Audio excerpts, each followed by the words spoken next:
तो without wasting time video को शुरू करते हैं इन्वेस्टर के साथ में। तो इन्वेस्टर ने इन्वेस्टमेंट करने की स्टार्टिंग की थी अक्टूबर 2022 से। 25 कंपनीज इनको रखनी है, 25 से लेकर 30% के CAGR की एक्सपेक्टेशन है। और मंथली बाय एंड डिप के अमाउंट की बात करें तो 25,000 रुपीज़ का अमाउंट प्रति माह इनको बाजार में इन्वेस्ट करना है। होल्डिंग का टाइम मेंशन कर रखा है 30 साल के लिए।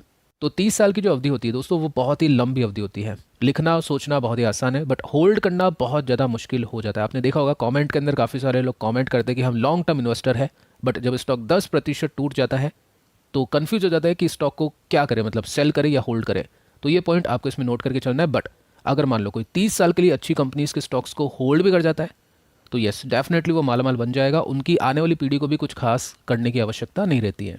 तो बात करते हैं इन्वेस्टमेंट के अमाउंट की। इन्वेस्टमेंट का अमाउंट है 9,76,000 रुपीज़ का। करंट वैल्यू की बात करें तो 9,17 की करंट वैल्यू है। नुकसान की बात करें तो 60,000 रुपये का नुकसान है।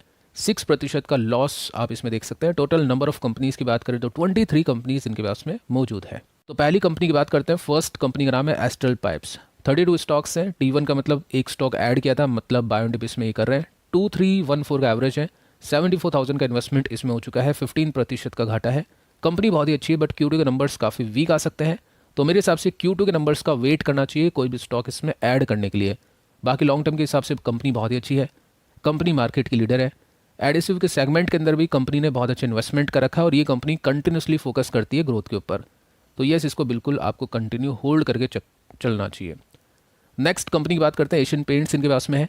इसमें भी T1 में एक क्वांटिटी मतलब बाय एंड डिप इसमें की जा रही है। अब इसके नंबर्स आ चुके हैं। मार्केट की एक्सपेक्टेशन आपने देख ही ली है, तो बिल्कुल आप इसमें बाय एंड डिप कर सकते हैं। ये भी अच्छी कंपनी है। 3332 का एवरेज है। 60,000 के आसपास का इन्वेस्टमेंट कर रखा है। 8% का नुकसान इसमें है। ये भी बहुत अच्छी कंपनी है। बहुत मतलब हम बोल सकते हैं अलग अलग सेगमेंट के अंदर ये भी एंटर करी है। अगर हम बात करें होम डेकोर का कंप्लीट एक इकोसिस्टम ये कंपनी बनाने की कोशिश करी है। इन्वेस्टमेंट इस कंपनी के बहुत ही कमाल के है। एक्सपेंशन करने के लिए कंपनी कच्चे माल को बनाने वाली फैक्ट्री को भी लगा रही है, जिसमें इन्वेस्टमेंट होने वाला है 6,500 करोड़ रुपीज़ का। तो ये बहुत ही बड़ी बात है, अच्छी कंपनी है। नेक्स्ट कंपनी इनके पास में है रिलैक्सो फुटवेयर और इसके नंबर्स आना बाकी है। इन्वेस्ट इन भारत के कल के लास्ट वीडियो में डिस्कस किया था कि इस कंपनी के नंबर्स कब आने वाले हैं, या इसके अलावा बहुत सारी कंपनीज़ है जिनमें आपको खरीदारी करने के लिए थोड़ा सा वेट करना चाहिए। तो आप चाहे तो कल का वीडियो देख सकते हैं। तो बहुत ही अच्छी कंपनी है, बट इसमें अभी समय खराब चल रहा है। रबड़ के प्राइजेस की वजह से काफ़ी बुरी हालत इसकी हो चुकी है। 16 के अंदर भी ऐसी हालत इसमें देखने को मिली थी। कोविड के समय भी ऐसी हालत इसमें देखने को मिली थी, बट उसके बाद में रिकवरी बहुत ही फास्ट आती है। तो बिल्कुल आपको इसको कंटिन्यू होल्ड करना चाहिए। 3% का नुकसान है। 1000 के आसपास का इन्वेस्टमेंट है और 59 स्टॉक्स इनके पास में टोटल मात्रा में इस कंपनी के है। नेक्स्ट कंपनी की बात करते हैं। बजाज फाइनेंस इनके पास में है। ये भी बहुत ही अच्छी कंपनी है, धुआंधार कंपनी है। 8 स्टॉक्स इनके पास में है। 7164 का एवरेज है और 57,000 का इन्वेस्टमेंट इसमें हो चुका है। 1% का नुकसान है। इसके भी नंबर्स आ चुके हैं, तो कोई भी गिरावट इसमें बाय एंड डिप का मौका ला सकती है। आपको बताया था कि 6950 के आसपास, या फिर हम बोल सकते हैं 6890 के आसपास एक इसका इंपॉर्टेंट सपोर्ट है। तो 7000 के नीचे अगर ये स्टॉक मिलता है तो बिल्कुल आप इसमें स्लोली एडिंग कर सकते हैं। इसके बाद में नेक्स्ट कंपनी इनके पास में पिडिलाइट इंडस्ट्री। ये भी काफ़ी अच्छी कंपनी है, दिग्गज कंपनी है। इसके भी काफ़ी सारे इन्वेस्टमेंट्स है जो केमिकल कंपनीज़ के अंदर है, जिसकी वजह से इस कंपनी को उसकी ग्रोथ का फ़ायदा मिलता है। 20 स्टॉक्स इनके पास में 2829 का प्राइस है।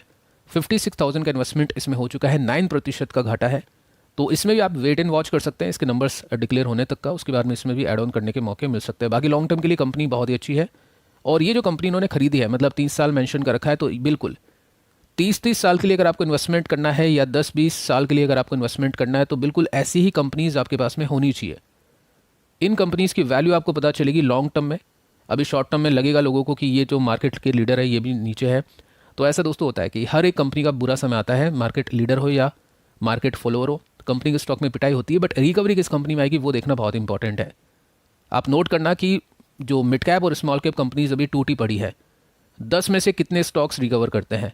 और जो मार्केट लीडर कंपनी है उसको नोट करना कि 10 में से 10 के 10 स्टॉक्स आपको रिकवर करते हुए देखने को मिलेंगे जब भी बाजार के अंदर रिकवरी आएगी। तो अगली कंपनी का नाम है टाइटन और इसके 20 स्टॉक्स इनके पास में 2672 का एवरेज है। 53,000 का इन्वेस्टमेंट का रखा है। 2% का प्रॉफिट है। बहुत ही अच्छी कंपनी है। एड ऑन इसमें अभी नहीं करना है। Q2 के नंबर्स आना बाकी है। ग्रेड के माहौल में स्टॉक है, बहुत ज़्यादा एक्सपेक्टेशन है, तो देखना पड़ेगा कि कैसे नंबर्स कंपनी डिक्लेयर कर पाती है। डीमार्ट इनके पास में, ये भी काफ़ी दिग्गज कंपनी रिटेल के सेक्टर में। 52,000 का इन्वेस्टमेंट है। 4386 का एवरेज है। 1% का घाटा है। तो ये भी अच्छी कंपनी, इसको भी कंटिन्यू होल्ड करना बनता है। इसके भी नंबर्स आ चुके हैं, तो इसमें भी आप स्लोली करके बाय एंड डिप कर सकते हैं। Naukri.com इनके पास में है और इसमें अभी बहुत दिक्कतें चल रही है। अगर हम बात करें इंटरनेट कंपनीज़ की, तो यूएस के बाज़ार में आप देख सकते हैं अमेज़ॉन की हालत क्या हो चुकी है, या बाकी जो भी इंटरनेट कंपनीज़ है उनकी हालत क्या हो चुकी है, जिसमें मेटा आ जाती है, नेटफ्लिक्स आ जाता है, बट फिर भी ये कंपनी बची हुई है क्योंकि अच्छी कंपनी है। Naukri.com का रेवेन्यू कंटिन्यूसली बढ़ रहा है। आईटी की वजह से रेवेन्यू थोड़ा सा गिर सकता है, स्टार्टअप की वैल्यूज गिर चुकी है, इस वजह से इस कंपनी में थोड़ा प्रेशर है। रिकवरी में थोड़ा सा समय लगेगा, बट येस, ये कंपनी नुकसान में बेचने वाली कंपनी बिल्कुल भी नहीं है, तो इसको बिल्कुल कंटिन्यू होल्ड करना बनता है।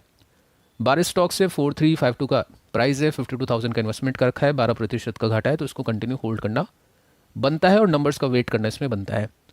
इसके बाद में इनके पास में है पॉलीकैब, इसके भी नंबर्स आ चुके हैं। नंबर्स के बाद में आप देख सकते हैं ऑल टाइम हाई पर स्टॉक जा चुका है। पहले भी डिस्कस किया था कि अगर आपको पावर सेक्टर पसंद है या फिर आपको सोलर एनर्जी वाला सेक्टर पसंद है, तो उसके लिए वायर एंड केबल्स की डिमांड बढ़ने वाली है, और ये कंपनी वायर एंड केबल्स में मार्केट की लीडर है। तो इसी वजह से आप देख पाओगे कि इस कंपनी के नंबर्स अच्छे हैं। FMEG वाला सेगमेंट इसका कुछ खास नहीं बढ़ा, लेकिन वायर एंड केबल वाला सेगमेंट इसका काफ़ी ज़्यादा बढ़ चुका है। उसके पीछे का रीज़न यही है जो मैंने आपको भी बताया था, और पहले से ही हम इस चीज़ को डिस्कस कर रहे थे। तो अच्छी कंपनी इसको कंटिन्यू होल्ड करना बनता है। इसके बाद में इनके पास में LTI, IT सेगमेंट में बहुत ही अच्छी कंपनी, ग्रोथ के हिसाब से, ब्रांड के हिसाब से कंपनी बहुत अच्छी है। इस कंपनी की बहुत ज़्यादा मतलब हम टाइप बोल सकते हैं या फिर पार्टनरशिप बोल सकते हैं। सेल्स फोर्स जो यूएस की एक बहुत ही दिग्गज कंपनी है, और भी यूएस की काफ़ी सारी कंपनीज़ है जिसके साथ में इसका टाई अप है। तो ब्रांड के हिसाब से कोई दिक्कत नहीं है, ग्रोथ के हिसाब से कोई दिक्कत नहीं है, तो इसमें भी कंटिन्यू होल्ड करना बनता है। इसके भी नंबर्स आ चुके हैं, तो कोई भी डिप इसमें मिलती है। 250 रुपये के सपोर्ट्स इसमें आपको मिलते हैं गैप्स के साथ में, तो बिल्कुल आप इसमें एड ऑन भी कर सकते हैं।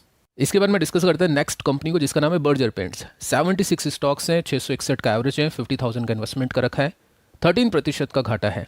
अब इसमें गिरावट के पीछे का रीज़न है सिंपल सा कि ये कंपनी यूरोप में बहुत एक्सपोर्ट करती है, यूएसए में बहुत ज़्यादा एक्सपोर्ट करती है, तो इसकी वजह से इस कंपनी के अंदर प्रेशर है। बाकी जो वैल्यूशन इस कंपनी की बहुत अच्छे लेवल पे आ चुकी है। मुझे लग रहा है कि अगर इस कंपनी के नंबर्स मार्केट के एक्सपेक्टेशन से अच्छे आते हैं तो बहुत ही शानदार तेजी इसमें देखने को मिल सकती है। बट अभी के समय जो बाजार की एक्सपेक्टेशन है एशियन पेंट्स से हमने देखा बहुत हाई थी, बर्जर से भी हाई वैल्यूशन के मतलब एक्सपेक्टेशन हाई रहने वाली है। अब देखना पड़ेगा नंबर्स कैसे आते हैं, तो इसमें नंबर्स का वेट हमको करना चाहिए। बाकी किसी के पास में एक भी स्टॉक नहीं है तो वो बिल्कुल इस लेवल पे ऐड ऑन कर सकते हैं, क्योंकि बहुत सही प्राइस पे 52 वीक लो के आसपास स्टॉक अवेलेबल है। नेक्स्ट कंपनी के पास में LTTS, 13 स्टॉक से 3672 का एवरेज है, 47,000 का इन्वेस्टमेंट का रखा है, 5% का घाटा आप इसमें देख सकते हैं। ये भी बहुत ही अच्छी कंपनी है। ऑटो सेगमेंट में जो ईवीकल्स का पार्ट है उसके जो मतलब एक तरह से सर्विसेज प्रोवाइड करती है कंपनीज़ को, उसके प्रोडक्ट्स बनाकर प्रोवाइड करती है। R&D के ऊपर कंपनी कामकाज करती है, जो भी ऑटोमोटिव की कंपनीज होती हैं उनके लिए। साथ में आर्टिफिशियल इंटेलिजेंस के ऊपर भी कंपनी बहुत अच्छे इन्वेस्टमेंट करी है आगे के लिए, तो ये अच्छी कंपनी, इसको आप कंटिन्यू होल्ड कर सकते हैं। इसके बाद में नेक्स्ट कंपनी का नाम है VBL, 40 स्टॉक्स है, 1075 का प्राइस है, 43,000 रुपीज़ का इन्वेस्टमेंट इसमें हो चुका है, 3% का घाटा है। 1 या 2 तारीख को इसके नंबर्स आने वाले, नंबर्स को देखना बहुत इंपॉर्टेंट होने वाला है। वैसे मेरे हिसाब से नंबर्स अच्छे आएंगे, बट मार्केट की एक्सपेक्टेशन हो सकता है इससे बहुत ज़्यादा हो, या फिर नंबर्स आने के बाद में प्रॉफिट की बुकिंग इसलिए हो सकती है क्योंकि अगले क्वार्टर में इसके नंबर्स थोड़े से वीक आने वाले हैं सर्दियों की वजह से। आप जाके वेबसाइट के ऊपर देख सकते हैं कि सितंबर अक्टूबर में जो इसके नंबर्स होते हैं वो वीक ही आते हैं, और इसको हमने पहले भी डिस्कस किया था, तो ये पॉइंट आपको इसमें ध्यान में रखना है। अगर इसमें गिरावट और बढ़ती है तो ऐड ऑन करने के ऊपर फोकस इसमें बिल्कुल किया जा सकता है लॉन्ग टर्म के हिसाब से। अगली कंपनी का नाम है विनाती ऑर्गेनिक्स, 19 स्टॉक्स इनके पास में, 2141 का एवरेज है, 40,000 का इन्वेस्टमेंट इसमें हो चुका है, 10% का घाटा इसमें है।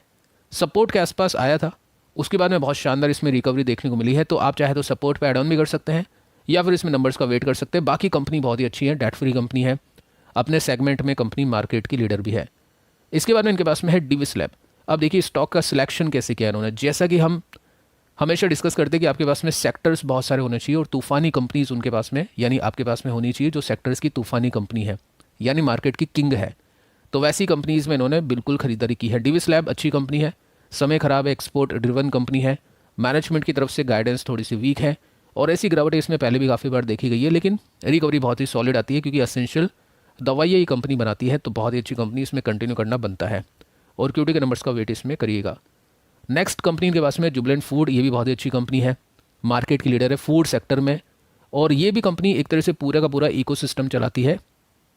डोमिनोज की फ्रेंचाइजी इसके पास में है, डंकिन डोनट की फ्रेंचाइज इस कंपनी के पास में है, साथ में अगर हम बात करें तो पॉपाई की फ्रेंचाइजी भी इसके पास में है, और भी फ्रेंचाइजी मान लो अगर ये कंपनी लेती है तो कंपनी का फ़ायदा कैसे होगा, क्योंकि डिस्ट्रीब्यूशन चेन कंपनी को बार बार बनाने की आवश्यकता नहीं है, तो जितनी फ्रेंचाइजीज कंपनी के पास में आएगी उतना ही भरपूर मात्रा में फ़ायदा कंपनी को मिलेगा। तो ये भी एक लॉन्ग टर्म के लिए अच्छी बेट साबित हो सकती है, तो उसको भी कंटिन्यू करना बनता है।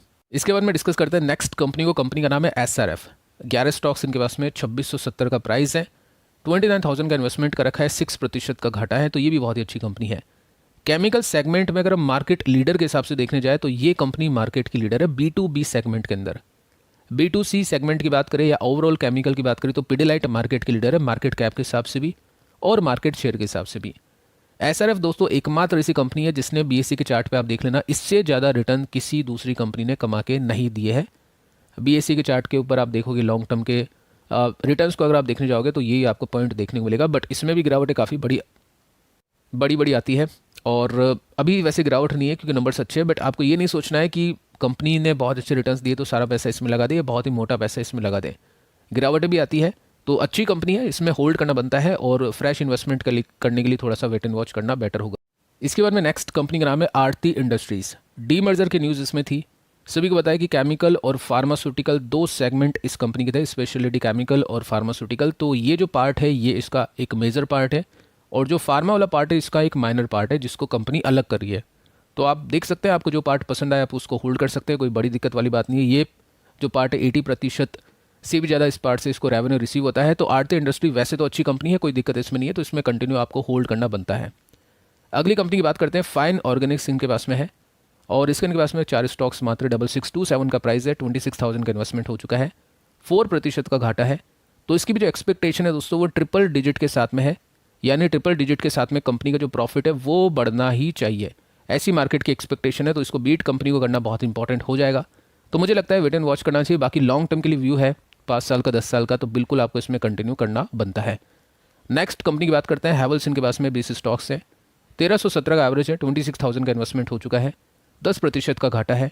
अब देखिए FMEG सेगमेंट ने कुछ खास परफॉर्म नहीं किया था, वायर एंड केबल के सेगमेंट ने अच्छा परफॉर्म कर दिया। इसके पास में वायर एंड केबल का सेगमेंट कम है, पॉलीकैब के पास में वायर एंड केबल का सेगमेंट ज़्यादा है, इसलिए पॉलीकैब अच्छा परफॉर्म करेगा अगले 3 महीनों में, ऐसा मुझे लगता है। और ये थोड़ा सा वीक परफॉर्म कर सकता है, बट वीकनेस के चलते आपको इस कंपनी में लॉन्ग टर्म के इन्वेस्टमेंट के भरपूर मौके मिलने चाहिए। नेक्स्ट कंपनी की बात करते हैं, प्रिंस पाइप इनके पास में है, 35 स्टॉक्स हैं, 605 का एवरेज है, 21,000 का इन्वेस्टमेंट इसमें हो चुका है, 14% का माइनस का अमाउंट आप इसमें देख सकते हैं। इसके भी नंबर्स बहुत ही बुरे आने वाले हैं, वीक आने वाले हैं, तो नंबर्स का वेट इसमें हमको करना बनता है। नेक्स्ट कंपनी की बात करते हैं, AWL इनके पास में है, ये भी काफ़ी अच्छी कंपनी है, 25 स्टॉक्स से 680 का प्राइस है, 17,000 रुपये का इन्वेस्टमेंट इसमें हो चुका है, 1% का घाटा आप इसमें नोट कर सकते हैं। अब काफ़ी लोग डाउट करते हैं कि अडानी कंपनीज में इन्वेस्टमेंट करे या नहीं करे। दोस्तों अडानी कंपनीज ये प्रॉपर नहीं है, मतलब विलमार भी एक कंपनी है, विलमार एक केमिकल कंपनी आप इसको बोल सकते हैं। ओलियो केमिकल में विलमार बहुत ज़्यादा प्रसिद्ध है, इंटरनेशनल कंपनी है, और अडानी के साथ में विलमार का टाइप होता है, जिससे हम बोल सकते हैं विलमार के पास में अडानी के यानी अडानी विलमार के 50% स्टॉक्स हैं और अडानी के पास में अडानी विलमार के 50% स्टॉक्स हैं।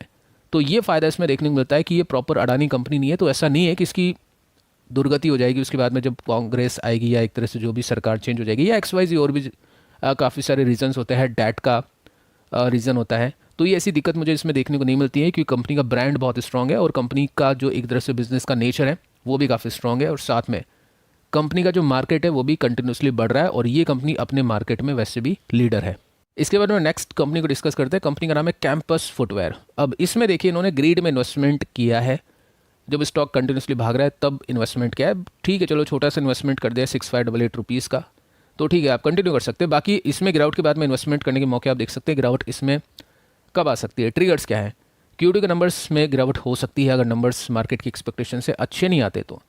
साथ में एक और ट्रिगर है जिसमें 9 नवंबर, या आप पिछले वीडियोस को देख लेना इन्वेस्ट इन भारत के, उसके अंदर डेट हमने डिस्कस की थी। लॉक इन पीरियड इस कंपनी का एंड होने वाला है, तो उस समय इन्वेस्टर्स इस कंपनी में बिकवाली कर सकते हैं जिनके पास में इस कंपनी के स्टॉक थे और वो लॉक इन पीरियड में थे। तो लॉक इन पीरियड जब खत्म होता है तो ऐसा नहीं कि सभी के सभी बिकवाली कर देंगे, लेकिन कुछ होते हैं इन्वेस्टर्स जो अपने प्रॉफिट को बुक करना सही समझते हैं, और प्रॉफिट को बुक करना इसमें बनता भी है क्योंकि 100% के आसपास ही ऊपर जा चुका है अपने लिस्टिंग से लेकर। तो बिल्कुल आप इसमें ध्यान देना, जब इसमें गिरावट होती है तब इसमें इन्वेस्टमेंट करने के मौके मिल सकते हैं। अच्छी कंपनी है लॉन्ग टर्म के हिसाब से, इसका भी ब्रांड काफ़ी स्ट्रॉन्ग है और ये भी कंटिन्यूसली एक्सपेंशन के ऊपर और ब्रांड प्रमोशन के ऊपर बहुत ज़्यादा ध्यान देती है। तो ये था दोस्तों इनका पोर्टफोलियो। आपको पोर्टफोलियो कैसा लगा? मेरे हिसाब से पोर्टफोलियो अच्छा है, और जो इनके टारगेट्स थे मेरे हिसाब से बिल्कुल अचीवेबल है, अचीव हो सकते हैं इनके टारगेट्स। तो फिलहाल इस वीडियो में दोस्तों इतना ही। अगर आपको जीरो ब्रोकरेज के साथ में डीमेट अकाउंट ओपन करवाना है तो उसका लिंक आपको नीचे डिस्क्रिप्शन में कमेंट्स में अवेलेबल हो जाएगा, चाहे तो आप डीमेट अकाउंट ओपन करवा सकते हैं। तो मिलते हैं अगली वीडियो में किसी और इन्फॉर्मेशन के साथ, तब तक के लिए बाय बाय दोस्तों।